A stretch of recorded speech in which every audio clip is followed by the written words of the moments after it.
Ladies and gentlemen, boys and girls, children of all ages, welcome to yet another fun-filled episode of Unprofessional Development, a podcast created by teachers who are sick of your shit. Now sit back, relax, grab a hold of your fucking pantsuit, Karen, and enjoy the ride. Nice touch. Hey, Karen. Hey, Karen. I was going to be like, oh, but it is after 9 at noon your time, so you're fine. It's afternoon. That's the rule. It's Sunday. It's noon and Sunday somewhere. Sunday. Sunday. So tempted.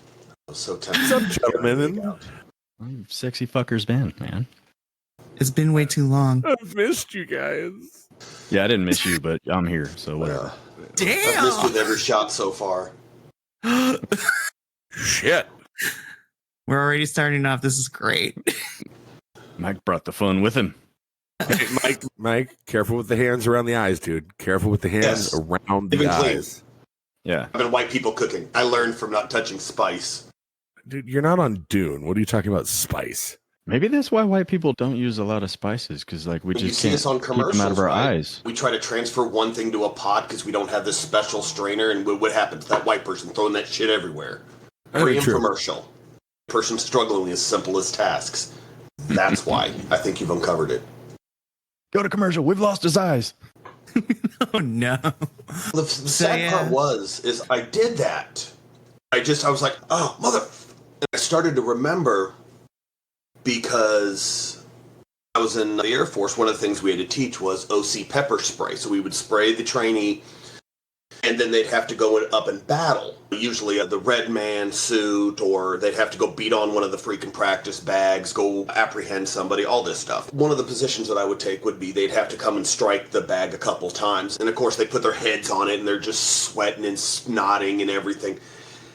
First time I did it, holding the bag with it bracing up on the top, of course what gets on it? Oh shit. Residual OC spray. Didn't think anything of it in the first time. Got the bag. I was like, all right, cool, we get done. I go to the bathroom. Oh, no. Not a place you want to get OC pepper spray.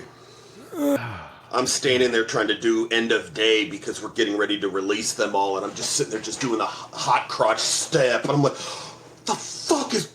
Oh, god damn it. Yeah, it was not a fun day had by anybody, especially this office. That is what we used to do to them, to mess with them. If they were a good class, we would tell them to shower bent over so it just washes off their face and their hair and goes down. Yes. If they were a crap class, we'd just tell them to shower, and of course they would shower and it would just run down their whole body. We also had female airmen. Oh.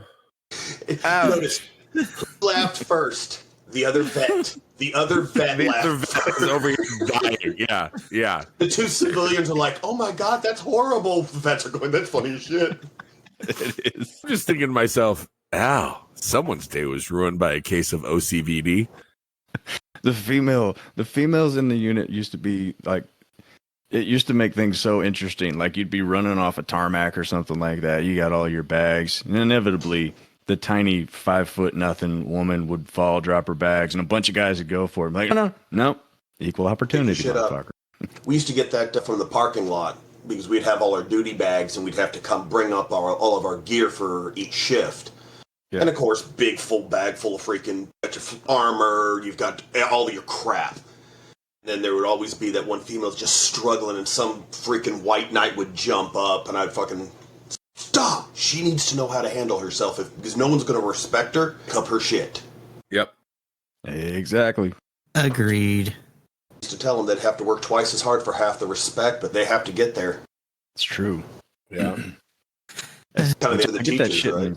Yeah, I get that shit in school all the time. Like, you only have it that way because you're a male. I'm like, what the fuck? Stop. Wait, what? Yeah. Ooh, we're about to get into it. Students respect me because I'm a male teacher. Can't just be because I'm a teacher. What happened to equal rights? What happened? It can't just be that he's like a kind of a badass dude. Dude, seriously. How about, I don't want to hear your shit. Grow a beard.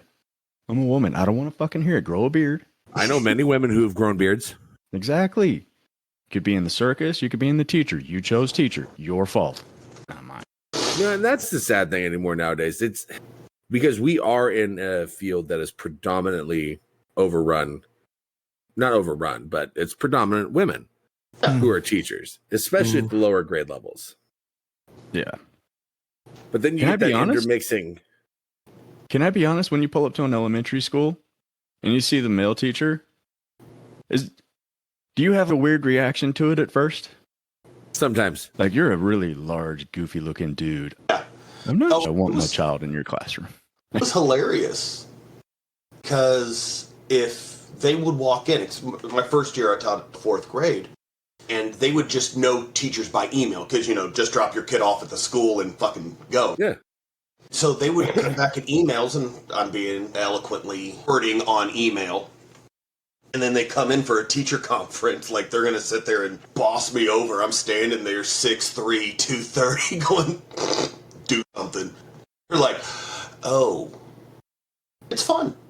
It is. It is. I remember when I had to sub in a kindergarten class and a couple of the parents were coming to pick up their kids and they're like, this doesn't look right. I said, imagine me being in there with your little children running around going, it's not a tumor. Yeah, and it's like, there's nothing wrong with it, but it is like odd because we don't see it all the time. You just don't. It might be more Also prevalent in education. certain areas, but Don't take this the wrong way for anybody who's in, but typically masculine traded males education. yeah. Okay. Yeah. I see. Because you've got males and I don't want to call them betas, but because they're not. It's just what I'm trying to say. I can't words today that great, but I have ones that enter curriculum, they're academics, but to see what society would call that manly masculine male education, your first thought's not teacher. Right. Yeah, definitely. The time And is especially, coach. yeah, and especially if that person's a veteran.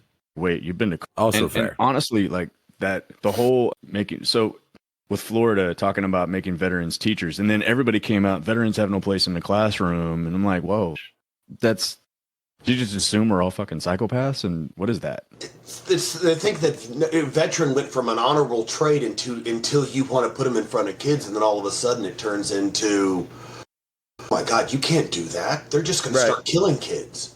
Right. No, they're just going to learn a lot more colorful language. Yeah, Right. Oh, I'm like, come on, your child already knows this colorful language. I'm not talking to them I'm not teaching them any new. yeah, seriously. Yeah, let's just, but to any parents who are saying anyone out there besides you have taught your kids colorful language, stop it. Stop it.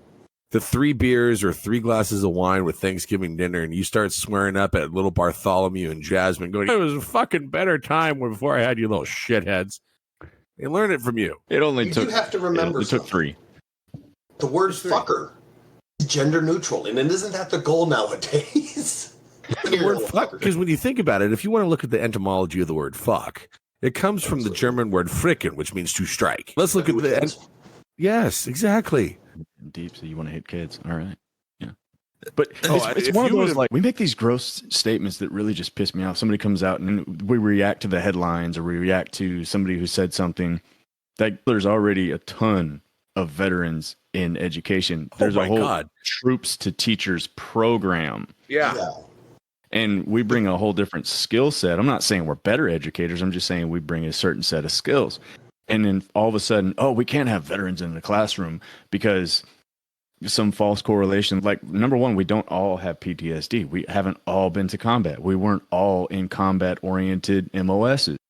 You can't throw general statements out like that. And it really bothered me. And a lot of really arrogant teachers were coming out on social media and saying stuff. I'm like, man, clearly you've never met a real veteran, or True. had an actual conversation. They get on there and they see vet talk, and somehow they sneak into vet talk, and it scares the crap out of them, thinking that all veterans. They don't realize that half the stuff veterans do isn't who they are. They're just making that fun joke, keep getting that dark humor. Yep. We're the same people that are standing next to you in the supermarket. You ain't going to know anything about them. They're perfectly normal people. It's just when we get around each other, we still have that stupid mentality. Just, if you want to see the mindset, go to an elementary playground. That third grade humor just carried over into adults. Yeah, that's pretty accurate. Oh boy. It's So continuing on this train of thought too, it breaks it down even further too, because when you think of male teachers, like immediately people assume they're very, especially if you're a middle and high school teacher, there are maybe 2 or 3 subjects where you're automatically, people assume that's what you teach. And then when you're a person of color, we'll add that little caveat in a little bit of later. So like for my example, I have had parents this year, like when I had back to school night, you would think parents would do research, but no, they don't. So they walk into my classroom. They're like, oh, you're the mathematics teacher. Huh? I wasn't expecting that. I'm like, what were you expecting? I thought you would be teaching history, PE, or Spanish. I'm like, the PE and the history, I get it. I do. Because at least from my experience in K through 12, my social studies / history teacher and PE teachers have been mostly male. That's not a given. I'm like, come on. I'm like, listen, I know I'm bilingual, but please don't assume I speak Spanish, because that then perpetuates things that we don't want to get into right now. Right. And this is barely like 3 weeks into the school year. So I'm like, there really are a lot of assumptions that go into it, man. I can say my experience in high school, my history teachers and social studies teachers were men for the most part. Don't actually remember any that were women, but in my school where I work, there's only one in the social studies department. The rest are women. And then you have the secondary stereotype is, oh, you're a coach, you must teach history. No, that's not how it actually works, stereotype. Man. Yes. Because God forbid you're a history teacher because you like history or you enjoy teaching. It's, oh, you're a coach that teaches. No, I'm a history teacher. I'm not a history teacher that coaches. I'm not a coach that does history. I'm a history teacher. Right. And what really got me was when I first, because I did not know that was a stereotype until TikTok. And then I started seeing that as a TikTok. I'm like, time out. Wait, what? All my coaches growing up were PE teachers. So that's where my stereotype came from. So you're a PE teacher, you're probably going to coach. Because you didn't see a lot of other teachers coaching unless they had been doing it forever or were PE teachers. And so I was like, that's just a history teacher answer to say. I'm like, I will come through this fucking phone. I swear to God.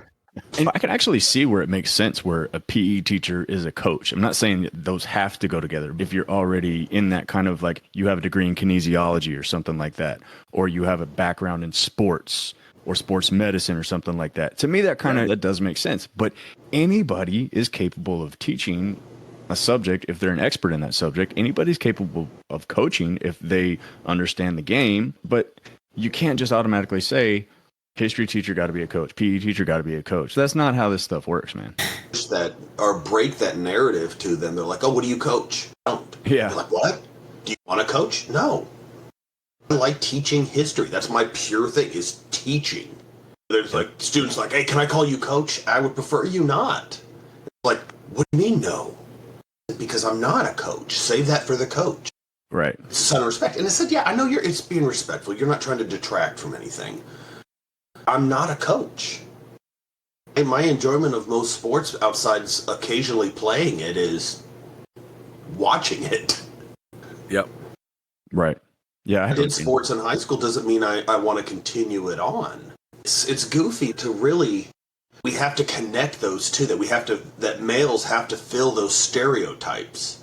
That are either the coach, the authoritarian, and, oh, we're going to send you all the problem kids. Oh, stop!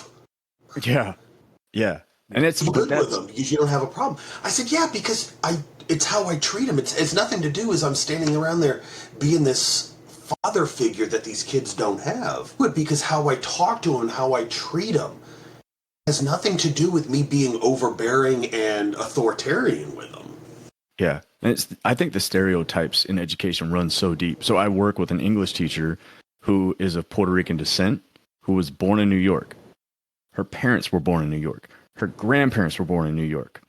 She has an accent that is like heavily influenced from that New York city, like the way people talk up there, and also the fact that she is bilingual. But everybody makes the assumption that she's the Spanish teacher. No, she's an English teacher. And she did, in fact, live in Puerto Rico, and she taught English when she lived in Puerto Rico. But she's actually been living in Florida teaching middle school English. And now here she is in Texas where most of her time has been spent.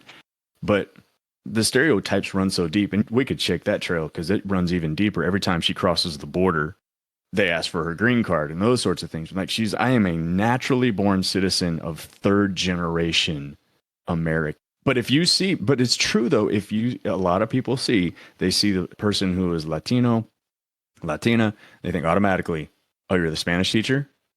What the hell, man? I mean, in certain areas, it kind of is against, but making it general, if I'm looking for the Spanish teacher and I don't know who the Spanish teacher is, out of the four of us here, I'm going to make the assumption that, Mikey would be it. It's not insulting to go, okay, I'm going to make the observation, but it should not be the pure thing you walk up and say, hey, are you the Spanish teacher? Do you know who it is? We make an observation, but it's that same idea that we do is that male teacher's the coach. Because we have this preconceived notion that everybody should fit into these pretty little organized slots. You got the little bubbly teacher, female, young. Oh, you're the kindergarten teacher. The crazy, dressed, outlandish. Oh, you're the art teacher. Yeah. Although some of those stereotypes are true. But I don't mean like the negative aspects. Like, no. We have one art teacher in my school, and he is an artist. He's a fantastic artist. He can seriously draw anything. And he's the guy who shows up with the wrinkled button down and the torn up jeans, and he's got a ponytail and a ratty beard, and he's just very comfortable and chill in himself. But so you would automatically make the assumption, or a lot of people would make the assumption, that he's just, kids come in his class and just draw and he just has fun. No, he holds his students accountable. He talks to them about very accountable things. He's not the hippie you think he is. He drives a truck. He takes care of his property. You would assume, some people would make the assumption, oh, he's got to be gay. He's not. The assumptions run so deep and the stereotypes run so deep across the board. Like Mike, you alluded to, oh, you're a male teacher. You've got to be the authoritarian. And some of these, like I said, might be the case, but that doesn't mean they automatically are true. It is. It's tough sometimes. And this is not putting anyone specific on blast, but I don't know if you gentlemen have had this experience, but because of those stereotypes, especially when I tell parents or I tell others what I do in terms of the subject, listen, I admit math is not the funnest subject to teach. I know a lot of people don't like it, and that is okay with me. However, if I tell you I'm the math teacher, I need you to at least respect me a little bit. And I've gotten parents that are disappointed that I am. I'm like, what do you mean I'm disappointed? I'm like, do you want, if you want, you could sit in my class and I can show you that I know what I'm doing. I'm just like, come on now. I was like, listen, because most of my math teachers, and again, this is not a knock on anybody, but most of my math teachers in middle and high school were all white. And most of them were actually female. Shout out to all my teachers that put up with me. I know I wasn't the best student, but y'all put me through and you made me understand math. So shout out to my teachers. But that's been one of my frustrations this year is I get it. I really do. You were expecting me to be something else, especially with all the new students we got this year. But I need you to trust me that I know what I'm doing. Just because I don't look to the expectations that you were expecting, I can still do a capable job of teaching your child math. And I try to make it fun because I find math boring and I teach it for a living. I have to present it. I have to present it in a way that they're going to like. So like, for instance, I'm working with fractions for my 6th grade class. And in order to get them to understand the concept of division with fractions, I brought in a bunch of candy bars and I had them practice with it. It's like, you take this amount, you divide it into this amount. Notice that this pattern gives you a larger sum than what you originally started with. I have to present it in a way, and I think the kids like it, but I need you to trust the process here. Just trust me and give me a little bit of respect, please. Don't undermine what I'm doing. That's all. Yeah, I think that's a key, though. I think you hit on something really key. The lack of trust in teachers has just, in a lot of ways, it's gone away, man. There are still a lot of people that respect teachers and are in teachers' corners, but that number's small compared to the amount of people that expect that we don't know what we're doing, that we're not qualified to teach, or that we're indoctrinating their kids, or whatever you want to throw in there. There's just a lack of trust in the teacher who's supposed to be the expert in the room. Where was this? Where's the love that we got 2 years ago when when people were going, "Oh my God, how do teachers do all this? You guys are amazing. You're the national heroes." Oh, singing our praise. Now, 2 years afterwards, we're indoctrinating. Yeah, and you couldn't handle your one child, but you're like, you guys handle 30 or 40 in a classroom or whatever. We don't know and how they do this. You have one fucking kid. Yeah, and You it's can't little Johnny to do 15 minutes of an assignment. We're sitting there running 45 minutes at a time with 30 plus kids each, dealing with each one of their little issues. Trust me, we don't have the time to indoctrinate them if we wanted to. no, we Yeah. don't. But that's another one of those stereotypes that has become, based on a false narrative, now it's a national stereotype and it's an assumption made. And you don't even get the opportunity to present your case anymore. You're a teacher, you're indoctrinating. Yeah. Like, what? I mean, how many times as teachers we've gotten, especially the history, do you teach history or do you teach the real history? Oh my God. Oh my God. If I hear someone tell me one more time, do you teach the real history? I'm going to put you through a fucking plate glass window. Yeah. Oh. Because what is the real history that we are leaving out? Okay, let's think about that for a second. What is it? What is it that these parents are wanting us to teach? They don't even know the fucking answer to that. Exactly. They sit there and go, oh, what are we leaving? Might be able to believe that we could get away with that. If there's this giant conspiracy. Yeah.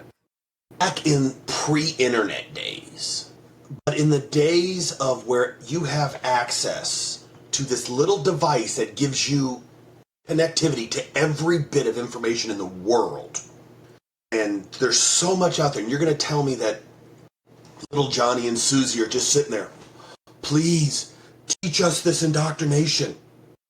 We're not going to challenge anything. That doesn't sound legit. The minute you make a simple mistake as a teacher, misspell a word on the board and let your kids be all over you. Oh, yeah.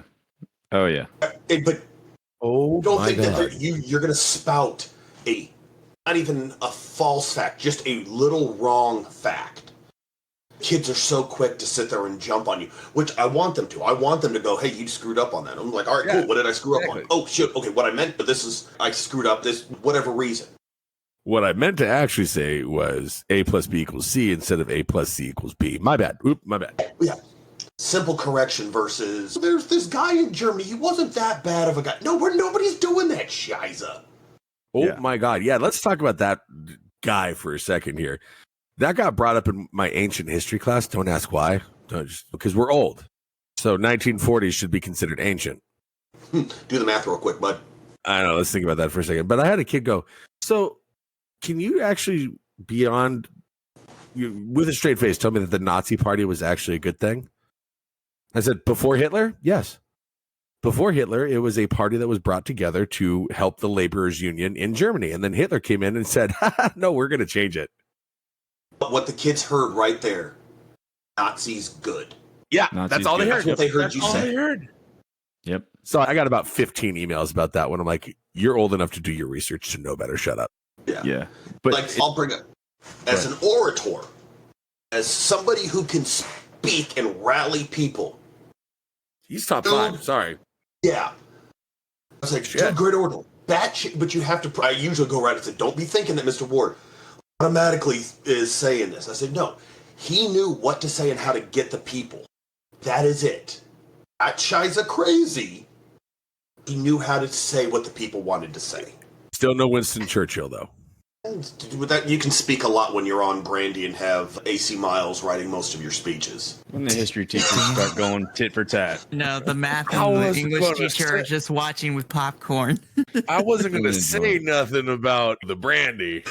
And Chad, I can't even imagine. Like, I feel for a lot of English and language arts teachers, especially in certain places that they have to go through their classroom libraries with the books that they give. Yeah, my God. It's a nightmare. What the fuck is a classroom library? You can't have shit anymore, man. The amount of books that I see. I'm sorry, Chad, go ahead. Yeah, it's just there. We have board members that are actually coming into the libraries and taking books off the shelf. You don't have the authority to do that. But who's going to challenge them? Is that book actually been removed from curriculum? No. Then Put it down, No, asshole. we don't like this book because, and as a parent, I may have certain issues with a book, and that's handled very simply. A communication with the teacher. Hey, what's the purpose of this book? Why are we teaching it? What's going on with it? This content kind of concerns me. Okay, let's address those concerns. Now, if we can't reconcile those concerns, great. Here's what I need your student to learn. All right, it's not about the content. I need them to learn the following things. Here's another book that does the same things. Or if you could bring one to me, we can have a conversation. But nobody wants to have the conversation. You know how many times that's happened in my career? Never. Not once. You know what happens? I get called on the carpet. You're teaching one-sided. Yes, because my job right now is to teach argument, which means I'm not going to present somebody who got up on stage and said it could be this or it could be that, because that's pitiful rhetoric. Yes. I'm presenting this. Now, if you'd have left me alone, we'd have got to the other side and presented counter arguments, because it's almost like I have a degree in rhetoric and you have a degree in fuck you. Wait, where can I get a good degree in fuck you? That sounds like a really good degree. I could point you in the right direction. I could point you in the right direction. It's all right. Excellent. There's advanced fuckery. There is indeed, and it's never. Why does it Siri? In Siri, it's never duck. Okay, it is never fucking duck. Damn autocorrect. I'm never ducking why do anything. Fucking auto or advanced fuckery. That sounds like something you'd see at Hogwarts. I don't want to duck off. No, I'm sorry. Duck you. It's really bad in America when a book about burning and banning books has been banned. Oh my! Look, okay. Ray Bradbury, Love you. predicted this moment, and we all grew up being exposed to Bradbury and think, yeah, this is bad. But here's the thing: book burning has been going on for centuries. It's never not happened. Book banning has never not happened. But now and that's really the thing. The internet has made it seem like, and really social media has made it seem like everything's new. There's nothing new, man. All this shit was going on in the 90s. It was going on in the 80s. It's been going on forever. They learned nothing from Footloose. That's what we need to do. We just need to National Footloose Day. Just put the movie on. Shut the fuck up and watch. But is that the original, not the god-awful remake? We're talking original. We're talking Kevin Bacon. Yeah, literally, obviously. Listen, yeah, we don't speak about the modern. We're doing it for the best of everybody. And next thing, they're just sitting there trying to torch anything that offended somebody. I have to sit there and argue the use, or just having it in my library, demouse. People are offended because there's a girl who commits suicide in there. Right. They don't care. They're like, oh my God, that's too much. Do you know why she committed suicide in that book? Do you know what was going on? No, you just said, oh, bad. Take it away. Yeah, we heard the word unalive. Nope. Yes. Mm-hmm. It's like Alexi Sherman, okay? Very prominent Native American author from the Pacific Northwest here in his book. I can't remember the whole title, but of a part-time Indian. Oh, we're taking this off the shelves because it's offensive. It talks about drinking liquor and fucking and all this other shit. What do you think lives on the reservations have been like? So you are silencing a minority who is talking about what life was like because of the white man. Let's silence him even fucking farther. Way to go, parents. But I think you hit on something there. We don't talk about Fight Club, but really the reality is, look at the books that are being taken off the shelves. Most of them are marginalized. Not all. Because you got Bradbury being removed from the shelves and things like that. Or Lord of the Flies. Or Lord of the Flies, yeah. But I was told at one point, because we had a student draw something in response to reading a text, and it was like he drew a murder. Nobody focused on the fact that his artwork was there, and they did all the stuff. They counseled with the kid. They talked to the kid. And he's like, I have nothing going on in my life. I'm drawing what I saw. I'm not suicidal. I'm not homicidal. None of that stuff. Everybody's safe. This was just in the book. Yeah, everything was good. We were temporarily banned from anything where a character died. Suicide was mentioned, drunkenness, you name it. And I was like, you've just cut off all of American literature. Every fucking book, you've just cut them off. And I didn't stand for it. I said, absolutely not. This censorship is not going to fly. We're going to read literature. They're on the approved district list. I'm going to read them. That's the way it is. I'm just sick of the narrative that we are only teaching what we want to teach. Number one, no, as you just said, district approved curriculum lists. Hi, yes, people who haven't been in the classroom in over 30 years telling us what we can teach. Yeah. But then you get the ones, they are trying to erase the negative white culture from everything we teach. That's why we're not allowed to talk really at length about Nazi Germany in our U.S. history books when they get to there. That's why we're not allowed to. We don't really talk about Julius Caesar, even though he's not white, he's Mediterranean. We don't talk about Caligula. We don't talk about, when we get to the United States, we don't talk about, he's important, but he was a really bad man. But I get it. We don't talk about the Jim Crow South. We don't talk about, they just pulled To Kill a Mockingbird out of our fucking district.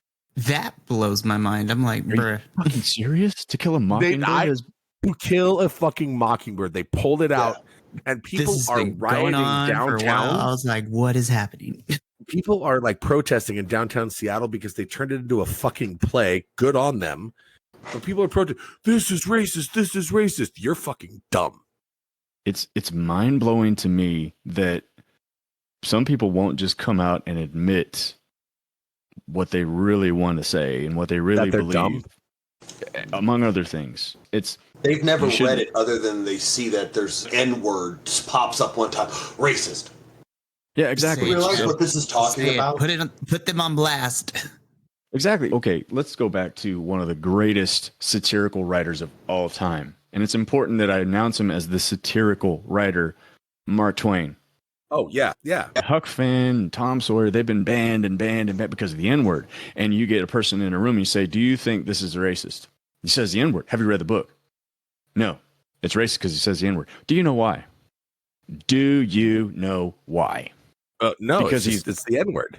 He's a satirical writer trying to expose the horrifying truth of slavery and the way people are. He is exposing the truth, and that's mostly what Mark Twain did. He did the same thing with the church. He did the same thing with just America in general. And so you've got this slave escaped going down a river, a white kid who thinks everything about slavery is fine. This is just the way it is. But they build a relationship together, and Huck's mindset changes. And by the way, one of the most well-developed slave characters to have ever been in a novel. Sorry. Tarantino puts out Django Unchained, and everybody's pissed off because you have all these white people in the slavery in the antebellum South using the N-word. Key and Peele said it best. Accurate. You can't depict history without depicting history. Look, man, face the truth. It's bloody. It's dirty. Yes. History is ugly, and it should be. We need to study the ugly. If history is pretty, what are we learning? We're talking we just finished, or finishing up, progressive era right now. And I brought up the creation of NAACP. These kids has never even heard of this organization, that it's still active today. And so when I explained National American Association of Advancement of Colored People, they're like, oh, you said colored people. They were offended. They don't care what this organization was attempting to do or does. They heard and then they stopped. You said the word color. I can't stand we get to the United Negro College Fund. Oh Jesus. No. Oh Lord. And then nowadays, what are we supposed to call students who are colored, who are people that they have a different skin type than the majority, not even the majority of the United States anymore? We're supposed to call them POCs. We're supposed to put an acronym to them. Marginalizing even further by grouping all of them together in one set. Yeah, I'm sorry. Which C? You can see Mike. Are you talking about? Oh, I got this one. Put him in, coach. Tag me in. Okay. So here's the thing. It sucks that I have to put a disclaimer out there, but let me just put this as a preface that my opinions and the things that I'm about to say do not speak on the entirety of my peoples. But here's how I feel about the whole thing. So I previously mentioned, and this goes back to a previous episode, hey, we're doing callbacks now. That's great. Where I explained why I don't like the term Hispanic. And I prefer to use Latino, or in this case, Latinx, whatever. But the point being is that just call me as it is. You could call me Latino, or if you know specifically, you could say I'm Mexican. You could say I'm Puerto Rican, because therefore that's exactly what I am. what I don't like, I was just like, can we just call me Mikey? Can we just call me Mr. Luke Willow? I'm a person, not a box to be checked off of. And if we really want to get into it, the only reason that most of these things that we have to fill out now about our ethnicity and race is why? Because the powers that be, when these things were created, and again, not saying all, but the majority of the population during that time, white people that were in power, needed a way in order to segregate everybody into specific boxes. I'm like, and I hate the saying this. I hate when it's weird because people are like, you can't just say you're a person. I'm like, but I am. I'm like, I bleed the same. I breathe the same air. The quality might be different depending on where you live. Good job, California. Attaboy, Barbacoa. The easiest way that I'd explain, like, my kids are so dumb sometimes. I love them to death, but they are just dumber than a box of fucking rocks. Why is skin color different? Like, why are people in Africa so much darker? And it said one word, melanin, number one. Science. Now, I said, I'm not a science teacher by any means, but let me go ahead and just absolutely blow your mind. People who are closer to the sun for extended periods of time, their skin blossoms with melanin. And that is a pigmentation altering chemical in your system. So people who have lived closer to the equator for their entire life, they have an excess of melanin. And people like me, whose family grew up by the fucking Arctic Circle, who are basically clear, we have a deficit of melanin. I actually had a conversation with my kids about this. Just don't be the basic pumpkin spice latte drinking person who's, oh my God, I can't get my level 5 tan today. Because that's what they're doing. They're tanning to change to up the melanin in their system. It's just like things turn green because of photosynthesis, because of the sun. And when there is no sun, what happens? It turns dead and brown and a completely different color. Not just saying that brown is dead. Sorry. Wow, that came out really fucked up. I saw Mike's look like, hold on. Yeah, I don't even... It baffles my mind, and it frustrates me too. I look at people, they're like, oh, I need to get darker. I'm like, why? I was like, listen, I understand that you might be paler than a jar of mayonnaise out here. Like, I get that. Sure, why not? But, and I don't even know if anyone's ready for this conversation yet. The underlying prejudice and racism that comes from the statements that some of these people make, I was like, why do you want to be darker? Do you know what it means to be a darker complexion, not just in this country, but across the world in general? I'm like, do you know the cultural, socioeconomical, and historical implications from that sentence? No. And I hate to be that person as the only melanin person on this podcast. Love you guys. We all have melanin. It's just some of us have more than others. Yeah. Deficits versus surplus. I left mine at the airport. But the point I'm making is that, and it goes back to people aren't trying to educate themselves because we lived in this fucking microwave fast food mindset of information and how people want people to be educated. I was like, no, you have to learn the history and the context behind everything that is being taught or everything. But no, people don't want to take the time to do that. They want it quick and fast, and it frustrates me. I got to turn my TV on. It's true. It really is true. That in society, it's the people that want to go get tanned. You do you. If you want to be because you think it looks prettier, that's fine. I think it helps normalize seeing color so it's not such a shocking event to it. I love the idea. When I look at this, I love the idea. If we were to step outside the United States, half the problems we have are laughed at because there are so much bigger things out there when it comes to legit problems. It's not to diminish the issues within the United States. I'm not trying to diminish it. When you go across and you've got people that are actually being murdered. Now, not to negate our history. For the way they pray, the way that they look, the open street. We've got this issue that we could propagate it. And just need to take a look and see what the actual, like, real issues with the world going on. Sorry. I'm going to get on a soapbox here, and it just aggravates me to see people that want to sit there and argue about somebody who is appropriation versus actual legit issues that people are suffering with. Is the way, you can't have that because that's it. It was like, really? That's the hill you're going to go sit there and battle on. You're not going to negate that we've got real issues going on with a marginalized portion of society. That's what you're focusing on. That's the hill.